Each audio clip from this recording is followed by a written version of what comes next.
Hey guys, before I start this video, just a quick reminder to smack the shit out of that like button if you enjoyed the video, and be sure to click that subscribe button to ensure you're not late to the party on any of my newest videos. I also have a Patreon, no pressure, you don't have to donate, but it's there, you should definitely at least check it out. Alright guys, that's all I gotta say, I hope you enjoy the video.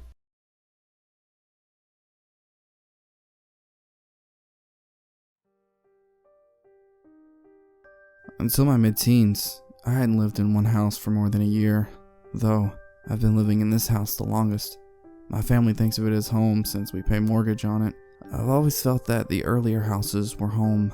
The yellow house wasn't one of those. I lived there before I entered school, so my memory of the pale yellow house was fuzzy, but almost all my memories in that house took place upstairs in the converted attic where my siblings and I had our rooms. The house was very large, and a lot of the upstairs was still undeveloped, filled with closed off areas and dark closets hidden around corners and under beams. A house perfect for hide and seek, which quickly became our favorite game.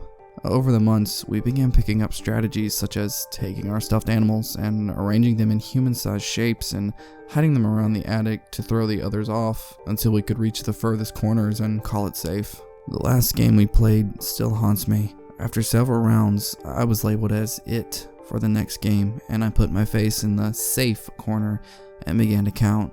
Despite the lack of insulation and noise dampeners, we could never hear what the others were doing or what direction they went in. I knew they had to be setting decoys before settling into their hiding spots, but I couldn't pinpoint where or how many. When I reached 100, I spun and began to hunt. My brother was the easier of the two, as he was only a year older than me, and I found him with relative ease. But my older sister was a pro. She was where we picked up our tactics, but she was still the best and always made it to base.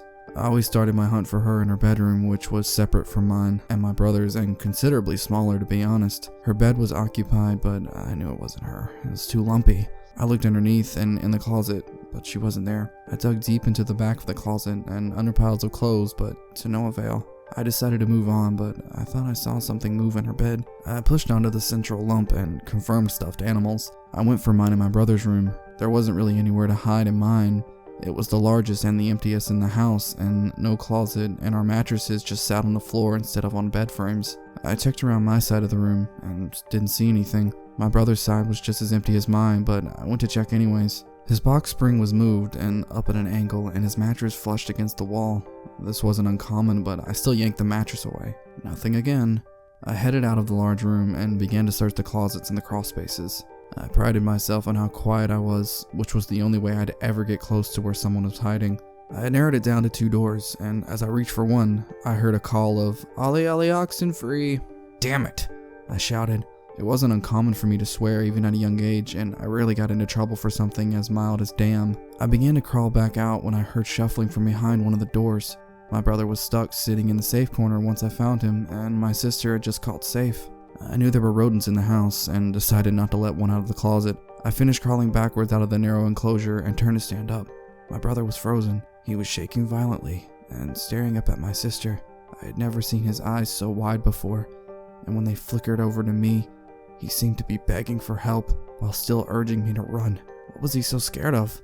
I started to walk over and he whimpered. I stopped again and realized how wrong the situation was. My sister wasn't wearing her jeans and t-shirt, but instead was covered in a pile of dirty clothes and stuffed animals. I almost laughed if it hadn't been for my brother's terrified face. As she turned towards me, I saw not my sister, but something terrible. Her mouth was oddly shaped, and the corners dug in and didn't close at all, and her smile was almost toothless. What teeth that were left in her mouth were yellow and decayed. Her eyes were almost sweet, but were watering profusely. She tried to blink, but the area around her eyes just twitched. She didn't have eyelids. She looked too thin and was bruised and yellow everywhere I could see. She called again. "Ollie, Ollie, oxen free." She grabbed me and shoved me towards the corner where my brother sat shaking. "You're still it." I couldn't speak. I grabbed onto my brother as hard as I could and realized I was crying. She waited. I couldn't blink. I didn't want to blink, and I certainly didn't want to turn my back on her. She began to frown, her eyes still watering. She narrowed them to as much as she could. "You're still it," she yelled with a hoarse voice that was nothing like the sweet call she had given before. A small glob of blood and flesh flew out of her mouth as she kept yelling over and over, You are it. You are it. You are it. She began to jump up and down, stomping hard against the wood floor, and blood spraying against us from her throat. I could see my older sister standing there behind her, trying to gain the courage to hit her. She picked up one of those loose beams and raised it over her head as she brought it down with all of her strength. The girl spun around and grabbed it, shoving her back. She hardly had a voice now, and every time she exhaled, blood would fly out and it was starting to trickle out of the corners of her mouth. She shook my sister violently, throwing the board to the other end of the room and screaming over and over that I was still it until I finally found the courage to stand. Alright, I'll play. I was barely audible, but she heard me fine. She spun around again laughing. I gave my sister a desperate look and began to turn into the corner. 1, 2, 3. I heard a giggle, and bony feet scampered off. My siblings slowly went to hide together this time. I knew they were in one of the closets that were just barely in my peripheral vision, and when I turned, they held it slightly open. 100, I whispered. Gulping heavily, I went about my usual hunt. I gave my siblings a nod and headed for my sister's room. There was the form on the bed. This time, I couldn't be sure that it wasn't the girl. I pushed up against the lump, and when my hands sunk, I thought it was fine. I checked under the blankets anyway. I turned over the clothes on the floor, and when I didn't find her there, I hesitantly opened the closet. I couldn't see her, and I was afraid to dig in there. I did it anyway. I pawed through the clothes and the shoes on the floor of the closet, and pretended that I hadn't felt a bony foot under one of the shirts. I moved some of the hanging clothes to the side as I released them, and I held onto one of the scarves. I moved the clothes to the other side, and saw her unblinking eyes staring at me. Shaking, I went to touch her. As I pushed my hand against her shoulder, it sunk into her flesh. I yanked my hand back and stuttered, I found you. She smiled as wide as she could and swiftly moved past me. I shuddered as she brushed past my shoulder, and I turned to watch her, pulling down the scarf as I did.